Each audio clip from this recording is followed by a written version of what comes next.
somebody. Everybody wants to be somebody. Everybody.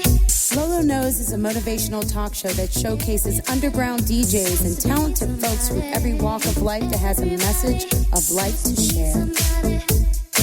Everybody wants to be somebody.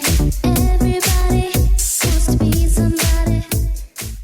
And welcome to Lolo Knows. I am your host, Lolo, and I am with an amazing international superstar, artist, extraordinaire, Miss Arabella Proffer. How are you? Hello. How are you? Oh, I'm pretty good. You're pretty good? It's very cold out there. Okay, so I want to, I'm really happy that you are here and you're finally across this table for me. Well, you provided the wine, so that helped. That's right. Yay! And it was an awesome bottle, I might add, with some awesome, serious artwork on it. Oh, yeah. She looks like Tank Girl. She looks like Tank Girl. But like a voodoo Tank Girl. Like a voodoo Tank Girl. Zombie. Yeah. With a really cool thing. Yeah. And she's got a Misfits tattoo. There you go. A Misfits tattoo. Well, who doesn't in this day and age? Right? But check you out. You got an awesome Sad Songs t-shirt on tonight for us. Well, I love it. It saves on money for band t-shirts because, like, how many Sisters of Mercy t-shirts can I really go through at this point? And beside me, I've got Ashley Zur. It's been a while, but how was the holidays? Oh, holidays were awesome. Went back home to Minnesota. It was pretty great. Yeah. I know, you seem real refreshed. I'm very refreshed. It seemed like you were really homesick there for a was, while, dude. yeah. I'm like, what is wrong with you, Ash? Yeah, Go home. But I she feel a lot said, better. I know you do. 2015 is my year. That's right. It's our year. It's everybody's year over here. Jordan, What's up? how's it going? It's good. How was your New Year? It was great. It was? It's cold. Chilled, cold. It was chill, and it was chill, and it was chill because it was cold. But you know, we're getting warm on this wine right now. So Goodness. right? Yes.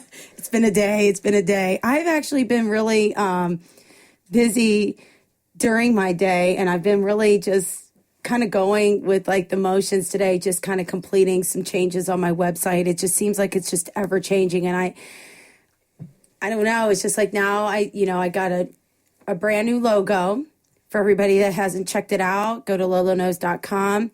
I've got new t-shirts that are designed called 100% Plur Love, designed by me. It's actually a saying that I came up with because I love the song 100% Pure Love by Crystal Waters.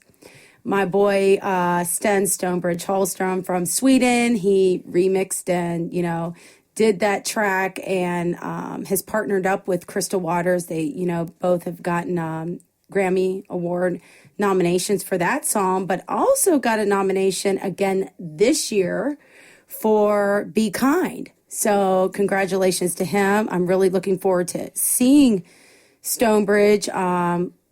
Looking forward to a date in March. Actually, we will be doing a show with him. Great. Awesome. And we will be doing a show with Jeff Osmitz. Jeff Osmitz is going to be opening up for Stonebridge at the Barley House, which is like the set location for the show that we are doing. We are going to be doing a big radio show. We're going to be doing some things, beforehand, prior to the show. But Jeff just got signed to Hijinks Records. Congratulations to him on a 3-track EP. I'm really proud of him. I remember that he had a really crappy end of the year. I think a lot of us had we just actually got done talking about this, about relationships. 2014 was not really good in the relationship departments, especially in everybody that's been encircled around me, except you, Arabella, because you've had a fantastic 15-year marriage to your man that you've known since 5. She's known this man since 5. Well, I was 5 Please and he was tell 19. everybody who this man is, this fantastic guy is, in his awesome book. Tell him. His name is Ben Vendetta, and he just finished his second novel, which doesn't actually come out until, September 1st. But his book, With No Part, came out last year, and we did a whole book tour throughout the South with that. And right. We're going to L.A. he'll be doing a signing at La Luz de Jesus Gallery on February 26th. But before that, we had a record label together, and Yeah, I heard Elephant Stone. Stone. Yeah. So how was that?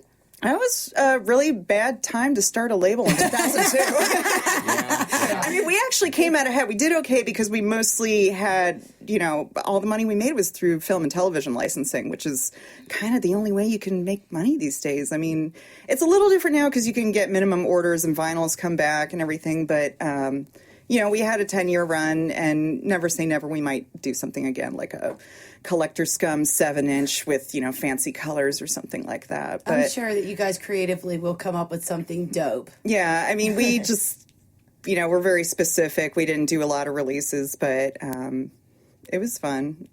But yeah, 2002 was a very bad year to pick to do that. I mean, now we get we get demo submissions all the time still, and we're just like, you don't need us. That's the thing now. You don't really need us. Do this on your own. Where do You're you gonna think keep they're all the coming? money. But hold on. Why do you think they're coming to you, though? I think because it looks better if you have a record label. But that's the other thing. Our distribution, our distributor went under. There's actually money we're still owed from various companies. We've never been paid. I don't think we're ever going to get paid. So I think when people want a label, they just want it to look like, see, someone else thinks we're good, like a tastemaker thinks we're good, instead there's of also a lot of people self-releasing. that don't. I mean, to be honest, they have no idea what they're doing. So That's they're true, scared. too. They're scared. So having a label is like having somebody hold your hand through the process. Mm-hmm. Yeah, they take their cut. You take your cut, and sometimes it's a way to make it happen. I mean, the smaller labels. I mean, the big labels, it's very different. Obviously, it's a whole different world, and they're struggling too. But Yeah. they're struggling, and you're struggling is two completely different financial. Where are they markets. struggling at, Jordan? Are you big labels? Yeah. I mean, Go ahead. it's the Where do same- you it's think the they're same- struggling? It's the same. 2002 is a great example. I was out in Europe with a band in 2003. This is a big band, but promoters were afraid in Europe to put them into any real venues because they didn't see the record sales. Because that's when the pirating got really big. People were sharing music. It was a whole different world. So what happens is that an independent label like that is having a really hard time making any money, and they have to make that money. Where Sony, Warner Brothers, they can take a loss. They can take a loss for years and still be profitable in a weird way because they're vested so many places. I mean, they have the movie distribution. They have things a little bit trickled in everywhere that keeps them floating. I mean, we kind of did everything right in that we had the opposite experience that most major labels have, where you have 10 acts, and one of those acts makes so much that it makes Yeah. up for the loss of those other 9. Yep. Whereas we would have 9 successful and 1 loser that we spent money on or, gave them in advance or whatever. And so that was at least, pretty good as far as odds. But still, you're working on an indie level, and 2 of the bands broke up like right after the releases came out, so there was no tour. And man. and no matter Band what, drama. if you're on a label or not, it's ultimately in the band's hands. It really is. Like Right. if you don't have the drive, if you don't have the ambition, if you don't want to try, it's just going to fall apart, and if you have a lot of personalities involved, especially or drugs or anything like that, it's going to fall apart. And then, what do? They blame the label. Oh, you didn't do your job. And it's like, well, no, you didn't do yours. Right. So the label can only do so much. Right. So that's why, I mean, when people email like, oh, would you put out this thing? And sometimes they'll offer to pay for everything. They'll pay for all the manufacturing. They'll pay for everything. They just want the name on it. And I'm just like, no, just do it yourself. Like, you're better off. And it saves me accounting problems, Yeah. So, Well, at least you know what. At least you're honest about it. You know what I mean. And you're trying to guide them in a direction you feel is going to be better for them in the long run. Just come on here, just have this. Because I can't really do anything right now for you at this time. Yeah. You know what I mean. So you're basically telling them, hey, this is a direction I would. You're basically giving them free advice. Say, hey, this is what I would do if I were you. I mean, we don't have money to give for tour support, Right. Anything like that. I mean, doing press is a lot cheaper now, but it's still, but the main thing was the distribution. We had distributors, and that has been taken out of the equation. Like, we used to have all our releases in Best Buy and Target, Sam Goody, like all those places, and they're all gone. Yeah. So it's A lot of kind bands of don't meh. get tour support now, though. Even there's an act that I'm working with, and she went out and did a run. She's on Sony Canada, proper label, management's out of the U.S., and they spent $60,000 out of their pocket to do a tour. Wow. And they sold the dates, but, it was across Canada. Obviously, they're Canadian, but still, they lost $60,000 to go promote before the album was even out, and it helped them. But management has the money to do that. They've got Sony, so there's some support along the way, but no real tours, not like it used to be. Back when I started, I'm an audio engineer. I've been touring in the world since 1987, and it's not like it used to be. It used to be you'd get a big check, they'd pay for so much stuff. The bus was everything. Now the budgets are tight. Everything's tight. It's hard.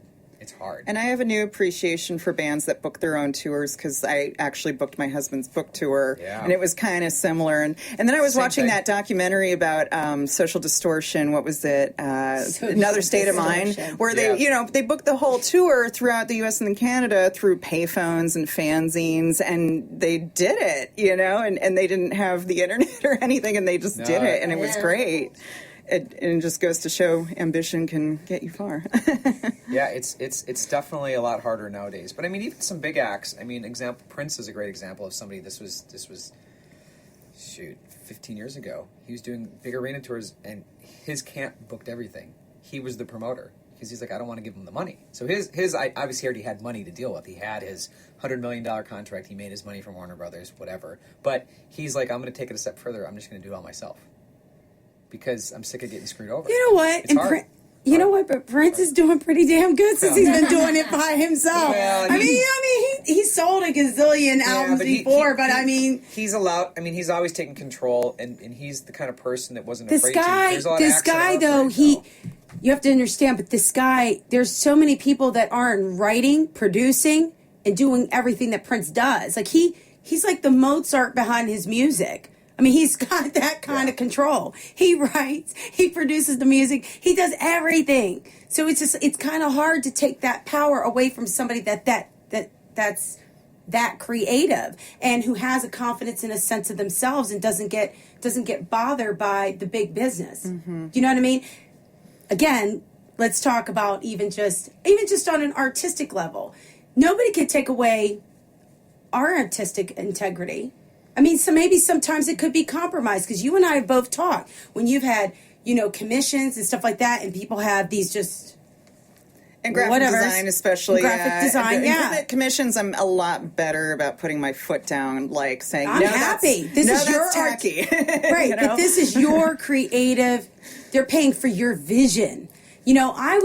I would be hell bent on somebody just coming back to me. They could give me like, I love these colors, that kind of thing. We could talk a little bit, but abstract's very forgiving too. You know what I mean? It's not like you're just, you're creating these characters, you're creating portraits, you're creating, you're painting these amazing animals, and it's just like, I'm just like, and you're doing it in such a surreal way. It kind of reminds me a little bit of a medieval like Frida Kahlo. Yeah, I get that. Seriously, you know what I mean? And that, Frida Kahlo is one of my favorite artists of all time. It was just such a wonderful thing when I was actually in San Francisco a few years ago. And this was not planned, Arabella. It was just one of those things where I felt like I was at the right place at the right time, and it was supposed to happen to me in that moment. Dude, why was her 100th anniversary exhibit there in San Francisco, in downtown San Francisco, that I got to witness?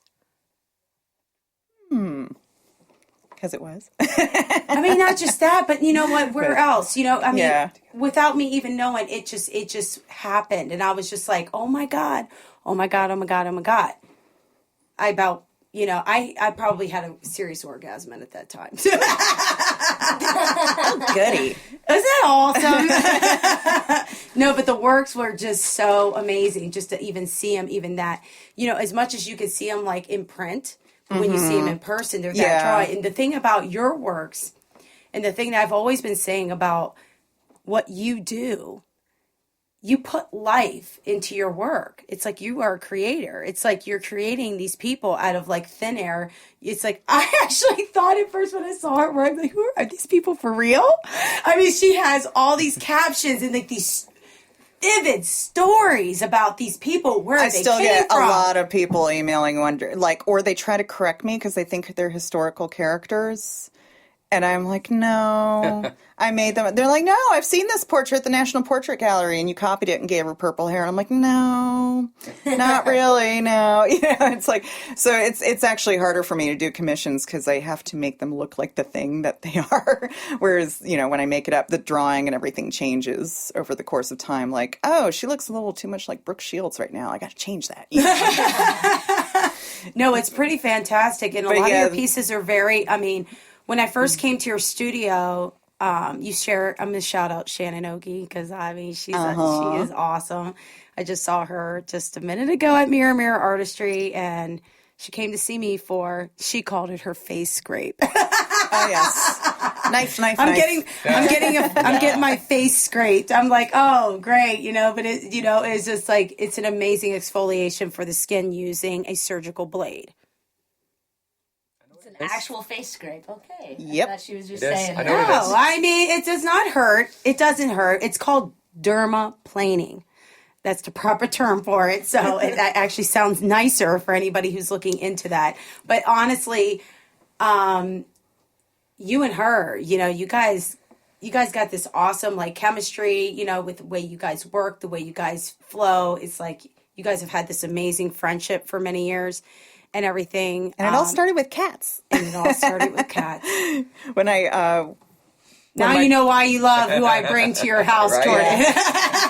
my old boss found these cats that had been trapped in a locker, and they were malnutritioned for days, and they had mites and everything on them. And my God. It was a black one and a white one, so I took the white one, and I put a shout out on an email, does anyone want this black one? And so she took the black one. So then we decided to start having kitty play dates because we didn't want to separate the brothers, and that's how our friendship started. Yeah.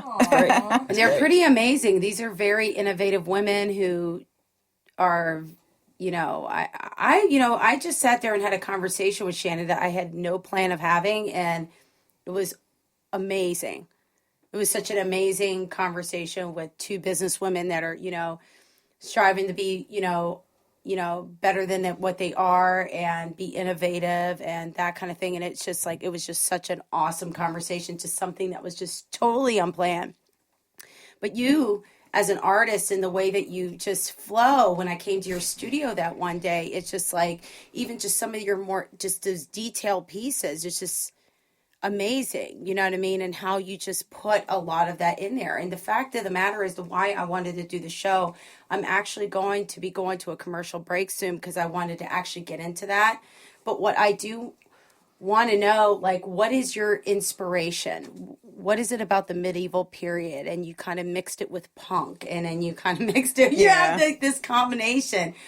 How did you come up with it? Oh, jeez. Honestly, I feel like they're you. It's not really medieval. It's Elizabethan, I think, more Well, than you anything. have Elizabethan, yes. I grew up going to museums and grand houses in Europe and everything, and everyone who had a portrait of an ancestor, I thought that was so cool versus in America, we don't have that. We don't have the history here, except people who maybe have American folk paintings, from the Revolution. You don't see those very often. So I was like, wow, those are so cool. We should have those in our house. I remember my dad died when I was 6, and I think when I was around 8 or 9, I asked my mom, so are we going to have a portrait of Dad hanging in the living room anytime soon? And my mom was like, oh, honey, that's so tacky. No. Oh my and I'm like, but it's awesome. So I think it was in a way creating ancestors that I wish I had.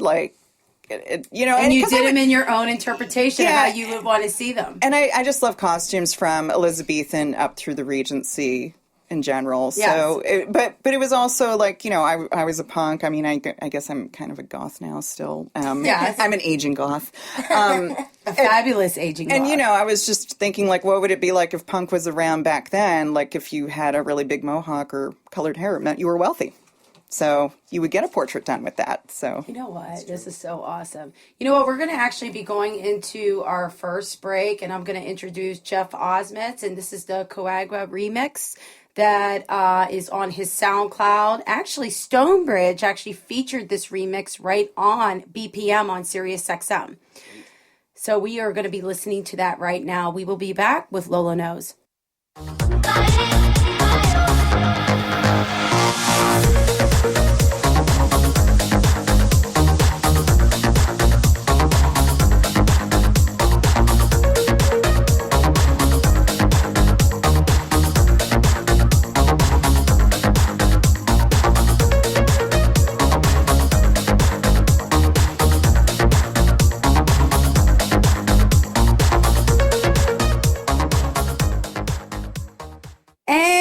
Welcome back to Lolo Knows Radio Show. I'm your host, Lolo. I'm here with Arabella. Hi. How are you? I'm even better now. Bella. The Vendetta Bella. You can catch her. You actually can Twitter her, Vendetta Bella. Yes. Right? Yep. I love it. Bella. You know what? And let's give them your website. Just it's arabellaproffer.com. That's right. And that's Proffer. Like, I proffer this to you. I proffer this to you. It's not Crawford like Joan Crawford. A lot of people think when I say my last name, they think I say Crawford. And I'm like, no.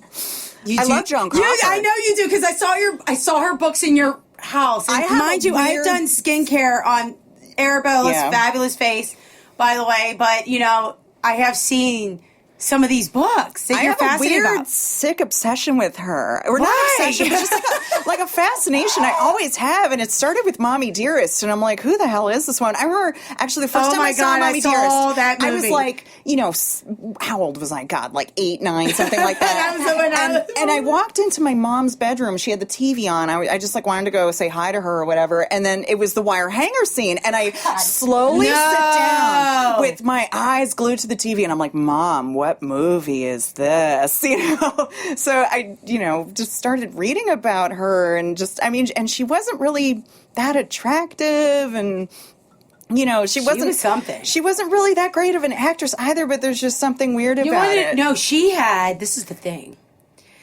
She was regal in a lot of sense. She had a lot of control. Nose. She was an alpha female. Yeah, total alpha, and people couldn't help but follow her. She had a great nose.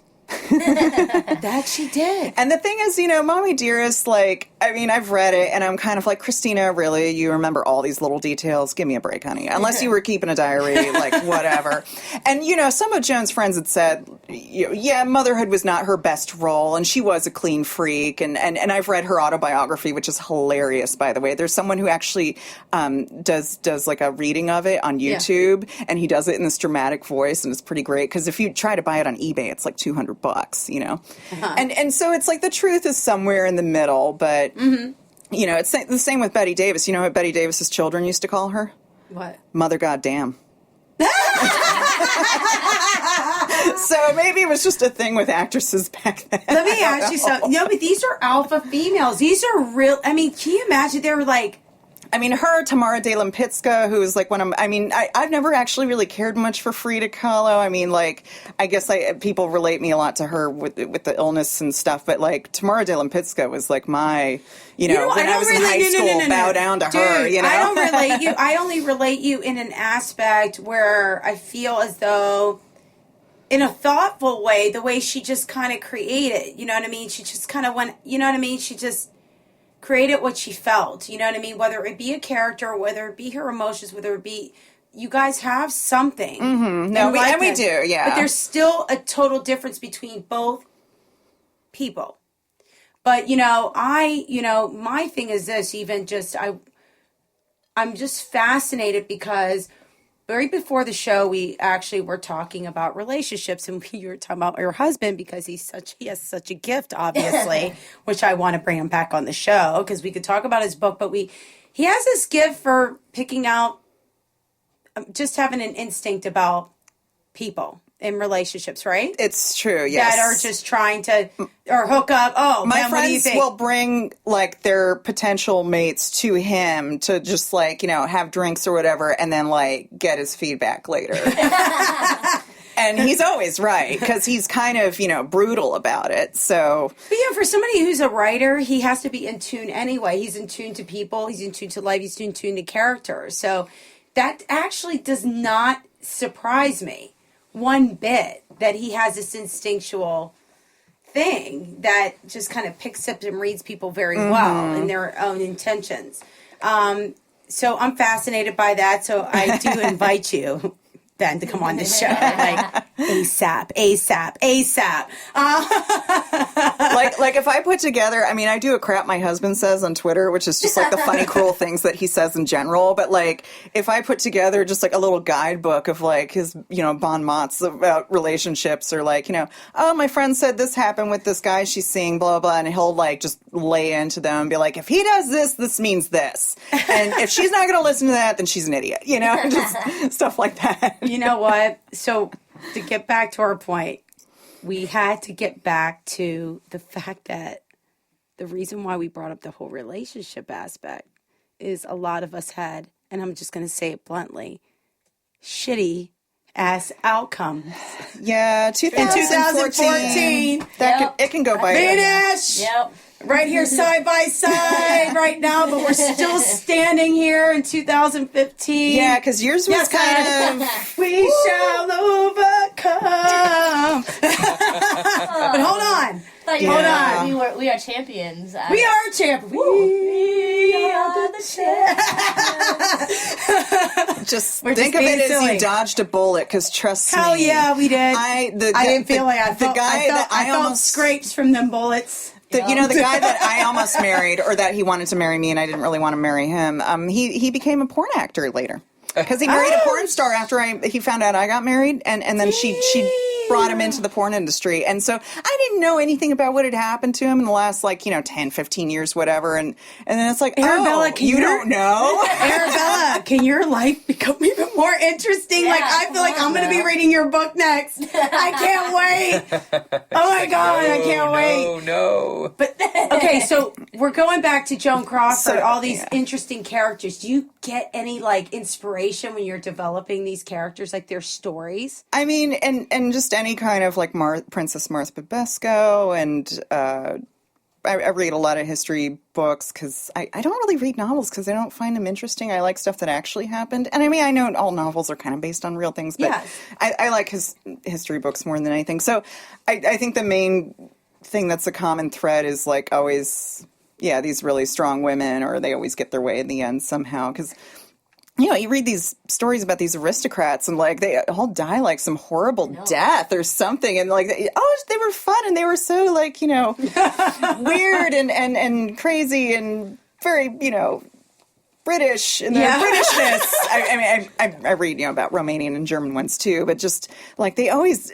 What was it? The one Greek prince who got bit by his pet monkey because he was trying to break up a fight between it and the dog. It's weird stuff like that happened in real life and history, and then I kind of try and take that and put it on steroids, so to speak. So I think that's why I get a lot of people who think that the biographies are based on real people, because they're vivid. Sound like they could have happened, but they didn't. Because I remember at one show, this woman came up to me. It was a bio about this couple I painted, a totally fake couple.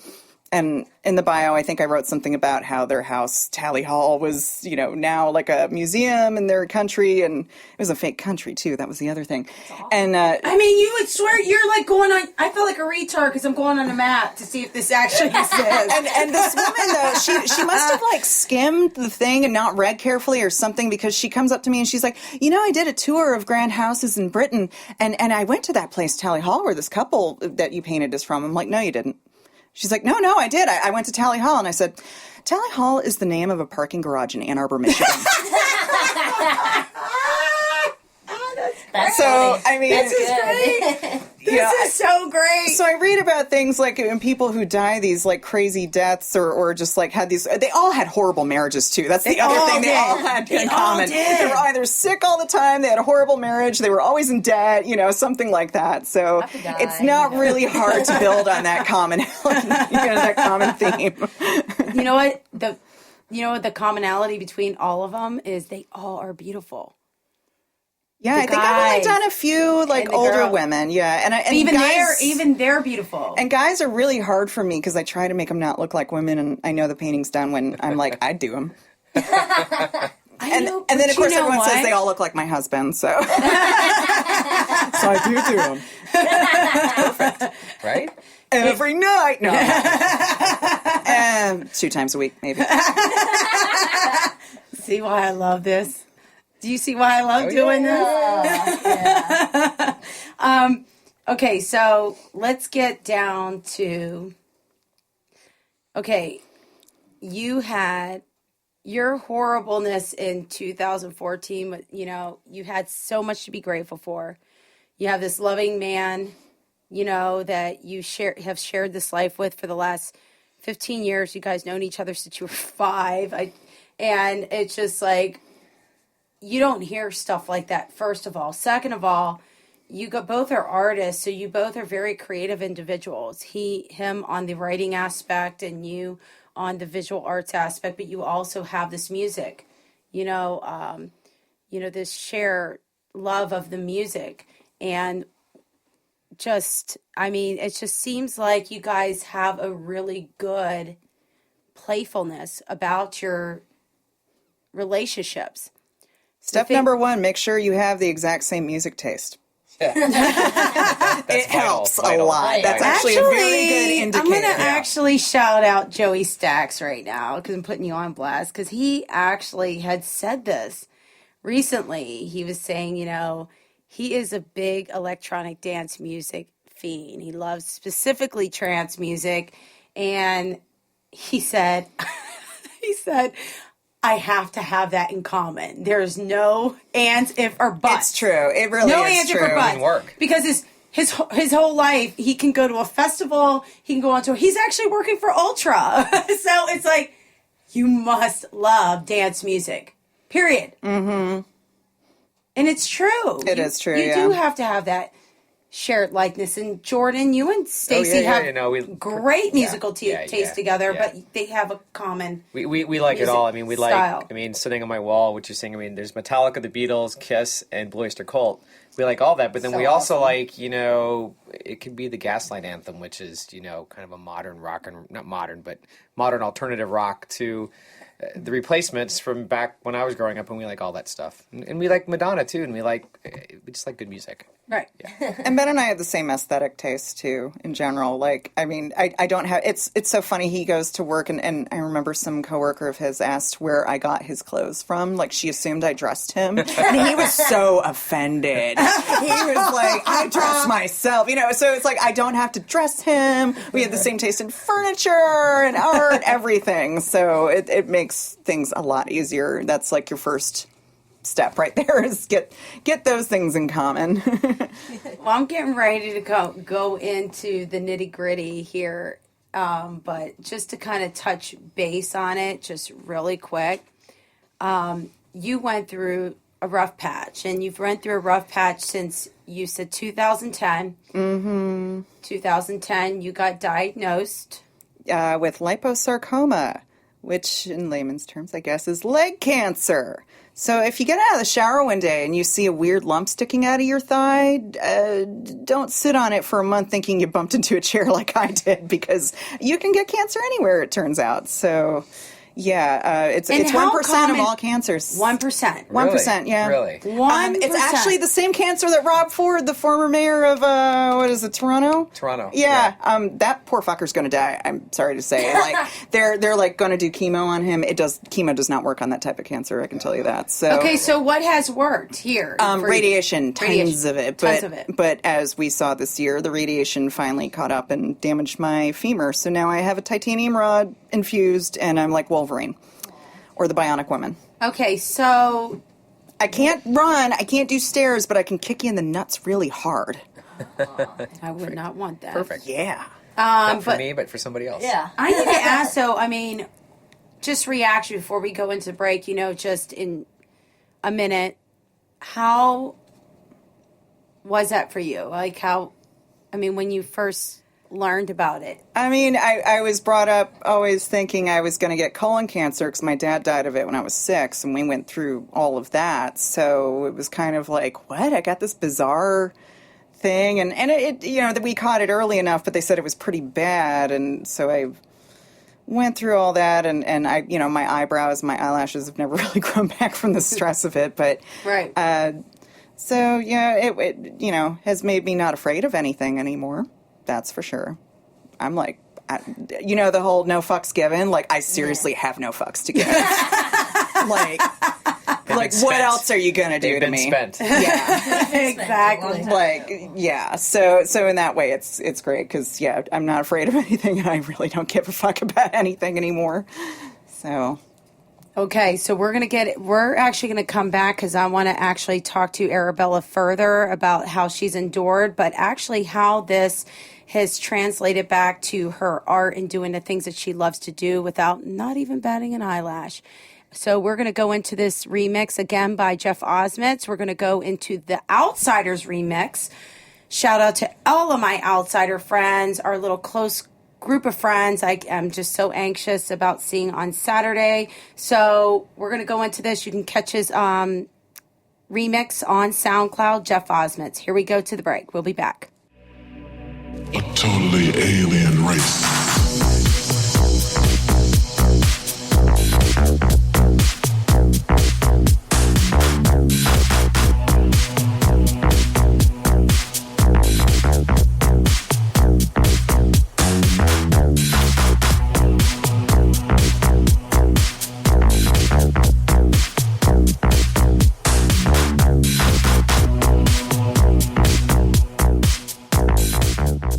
Oh, man, that was Jeff Osmitz, the Outsiders remix that you can get on his SoundCloud. Just needed to give you a little taste of that. I didn't want to give you the full enchilada, so you guys have to actually go to that site and get it. So let's get down to it. Oh, no. All right, so everybody knows that Lolo always has some inspiration, some motivation to share, and I always find it. Just having general conversations like this is what makes the show what it is. I can find greatness in everybody. Everybody has a story of life and lessons to share. Every single last one of us. And I reach it every single time. Arabella, you have endured since 2010. Last year was one of the worst years that you've had health-wise. But Yes. you've managed, out of thin air, to come out with some amazing collection. Well, it was, I had a show booked for April, mid-April at Bay Arts in Bay Village. And it was an extension of a show I did in San Francisco called Ephemeral Antidotes, which is what I did after 2010 when I got diagnosed. I started studying up on medical history, medical remedies from centuries past. Okay, but this has actually helped you. Has this helped you to cope? Well, yeah, because it made me feel better about what I was going through, because it was like, oh, I could be getting this kind of useless treatment and then dying. Yay! But it was interesting because I found an old painting of, I think it was a pope that actually had the same type of cancer I had, and the only way to cure it was to amputate the leg. Now, mine got caught pretty early, so they didn't fully amputate. Right. They took out my thigh and they restructured everything, and I've empty spaces, and my hamstring's been moved over. I got a lot of restructuring. But if I had waited like another 2 weeks, they would have amputated the leg. So I thought it was interesting, cancer treatments have kind of come a long way because of radiation, and chemo I think is actually absolutely horrible. I think in 50 years people are going to say, what, you injected poison into people's veins? That's terrible. Why would you do that? So, I thought in that respect, for my type of cancer, I thought it was interesting that really the cure hadn't changed in 500 years. So I just started studying up on other remedies, and I just started doing paintings of my women that I always did, but they, like any aristocrat or fancy girl who had a portrait done, they suffered some horrible, horrible health problems that, you would probably die from. So, But you know what? So in 2014, when I had the show booked, I had been begging to get a hysterectomy. Sorry if I'm talking about hysterectomy lady parts, No, but this is basically, real. I had what I call a zombie baby growing in me. It was like this weird mass, tumor-like mass sitting on the outside of my uterus. When I would shimmy, I could feel it jiggle, and they're like, we don't want to give you a hysterectomy because you're only 35. And I'm like, this thing is in me. Take it out now. I'm not having children. I've been a population control advocate since I was 9. Fuck off. Give it to me. So I finally get the hysterectomy. And, after having my leg cut apart, I'm kind of like, that was trial by fire. Like, I can do any surgery now. Like, I'm a pro at it now.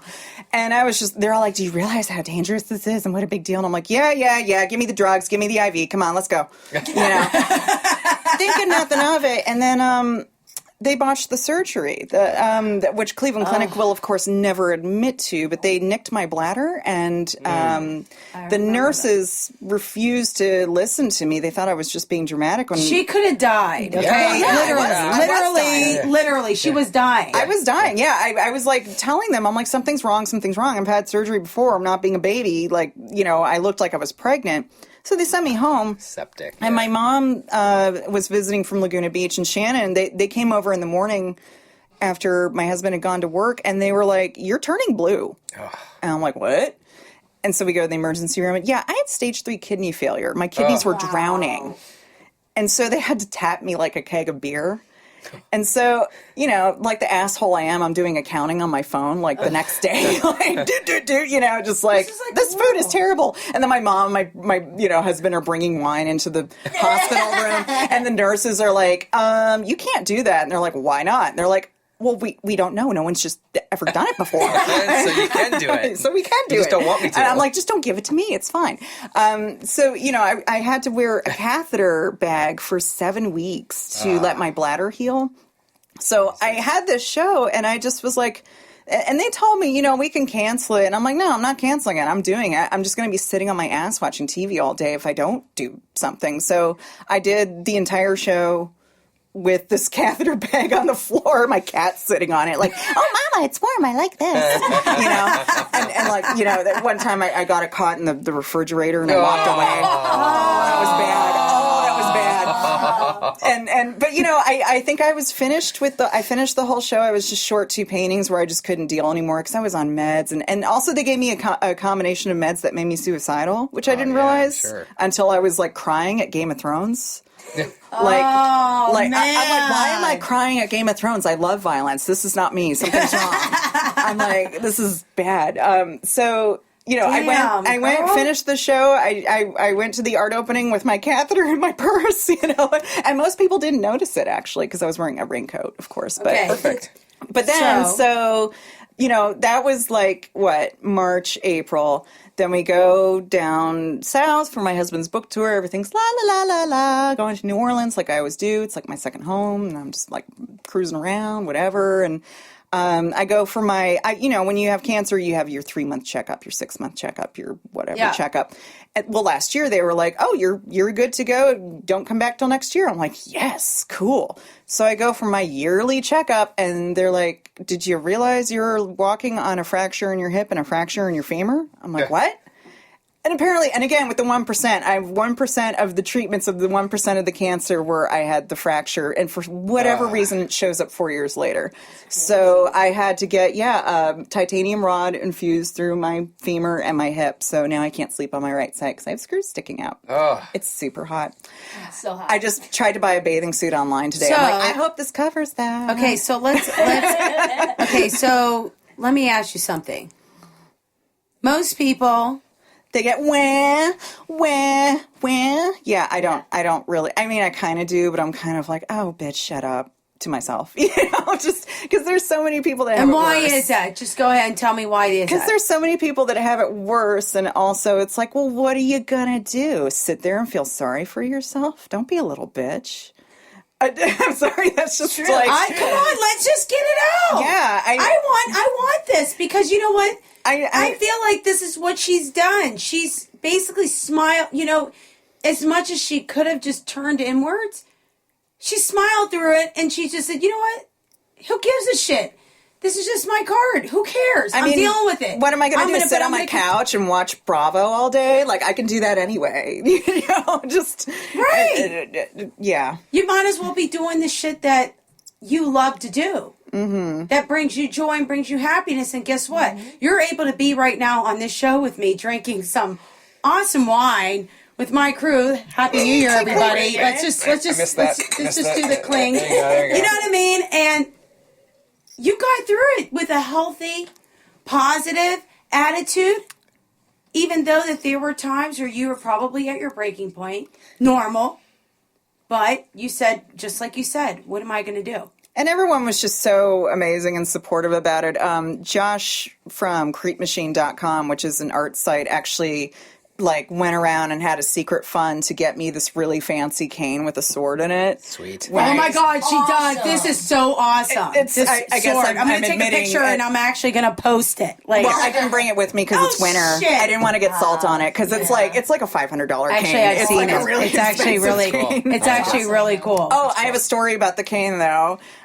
So I was out driving with a friend, and I'll just skip to the part where we had to call the police about this woman who was passed out at a intersection, and she was non-responsive, and I opened the door and I slapped her and I got her awake, and I took the key out, and she was threatening to beat me up, all this stuff, and so we called the cops, and the fire department shows up, and we're not laughing at her being. It's the way that she talks about it. She talks about it. No, because this woman was in the bar before with me, and she was threatening my friend and I, and in between saying, "I love you guys, I'm gonna beat your girlfriend's ass," and we're just like, "What the hell?" And so of course it's her. And, the cops are talking to me because I'm telling them what the bartender had said about her mother-in-law punching her, and that's why she was upset. And they're like, well, you know more than anyone else, so you need to, stay and be a witness and blah, blah, blah. Well, the cops are talking to me. I see their eyes going to my cane up and down, up and down. I'm like, oh, crap. Oh, crap. Oh, they're going to bust me. Because it's, illegal in 8 states. Yeah. And so one of them says, so, you got a sword in there? And I went, maybe. and then I start to see 2 other cops walk over. They want to see what they're talking to me about because they can see something's up. And I'm like, no. And I just said, look, I'm a woman by myself. I can't run. I can't do stairs. This is my only defense. And they all kind of stand there and they nod and they go, that's smart. And then the one guy asks for my phone number and he winks at me and he says, because you're a witness. He's a freak boy. But it's funny. They could give you shit about the cane, but you could have a concealed carry permit and carry a gun, and there's nothing they could say. Exactly. Perfectly legal. Right. And trust me, if I ever have to bust out that thing for real on someone, I better really have to use it because not only are you close contact with someone, I mean, granted it unscrews and I can leave it in their body and run away. Yes. But, I can't run. That's the whole point. Damn it. They probably won't be able to run either, so it'll be fine. I can waddle really fast. I look like, seriously, if I try to run fast, I look like a little duck waddling. It's really sad. Now that I've got the screw in my hip, I'm like, doot, doot, doot. But yeah, I did. So Josh from creepmachine.com got me that cane, which was awesome, and I feel very Edwardian with it in fall. Awesome. I wear my black trench coat, That's so awesome. so now it's actually become kind of part of my persona, my marketing. Is I have this pimp cane. I think it's like you know it. what, and it goes with everything that you paint. It's almost like you've become your characters in this modern day life. You are your characters. The amputee paintings sell the best. I tell you that too. Really? Yes. No, the thing of it. Because No, dudes she are did. creepy and weird and love that shit. Well, women too, but yeah. Okay. No, seriously, No, they are. I She believe you. paints these people that they have these, these amputees, but they're still beautiful. Yeah, I understand. She finds a beauty in everything, in all of it, in all the the disabilities that they are enduring. It's almost like it doesn't even show. You almost have to actually even look closer just to kind of see, because and that's genius, because what we always see, others may not see unless we make that our reality and we make people see what we see. True. Does that make sense to you? Yeah. Meaning our own insecurities, if we put it out there, people will be drawn to them or will see them for what they are. But if we don't go through life, just actually celebrating who we are and celebrating the fact that we do have things that are not perfect about that, then they're only our own imperfection, not anybody else's. They're only going to see what we would want them to see anyway. The two They're gonna paintings see that the beauty. sold, the two paintings that first sold at that Bay Art show after I had the kidney failure were both skin disease related ones. So the girls had like really nasty syphilis showing, but they were still hot. They still had these cool costumes. But so it's like I try not to make it gross. You know, I try not to make it like dark and gross. Like I still want it to be, for lack of a better word, pretty. But the whole thing, so. but that's the whole point. That's the whole point that I saw. You know, just because me I as don't an make artist. it depressing and gross, yeah. Not even just depressing or gross, but the fact that you're finding beauty even in someone else's imperfection that they may see, and that everybody else needs to see themselves if they are going through it. You are your paintings, Arabella. You are those characters in every sense of the word. You have lived their lives. No, I mean, when I look in the mirror, when a kid sees me at the pool and they like go, "Mommy, what's wrong with that lady's leg?" It's just like, oh my God, really? Because I used to have really hot legs. I mean, I had gay guys wanting me to wrap my legs around them, you know, and it's just like now it's completely, you know, mangled, and it's going to get even more mangled in 6 months if I have to have another surgery, which I might. Yeah, but so you know what? It's just like, but at least, you know, my husband thinks it's kind of hot now, and so I think that's part of where the amputee paintings came from. But I believe, you know. I think it is so beautiful. And let's just, I mean, I just want to wear heels again. We brought Frida up. But remember, she was an amputee too. They had to cut off her foot. Oh, that's right. They did. Okay? She had problems with her leg because of her accident early on in her life. Yeah, she had the spinal column. Yeah. She endured pain forever. She walked with a limp. And then she got gangrene really bad, and then they had to amputate her foot. You're our modern day Frida Kahlo. That's what Joe. Do you know Joe Isla, the painter? And I am so proud that she's my friend. Oh. And that this is my artist. That I'm proud to meet her. Hold on. That this is what the universe brought to me. I feel like Frida brought you to me. Wow. Seriously. Nice. I believe that. I believe everything that like attracts like. And the fact is, you're doing it in a different sense, but you're doing it in a beauty sense. You're celebrating the beauty. Yeah. And you do, because I want everybody also to know that you are a fashion illustrator, that you just don't create, you know, just these wonderful portraits, but you also create, you know, you teach people even on the aesthetics of fashion and, you know, the beauty of women in these beautiful fashion illustrations. I think it's amazing. And I really wish that we can actually continue with this conversation, but we are going to go even a couple more minutes right now because I see a couple more minutes on this clock. Right there, that's all I got right there. Okay, cool.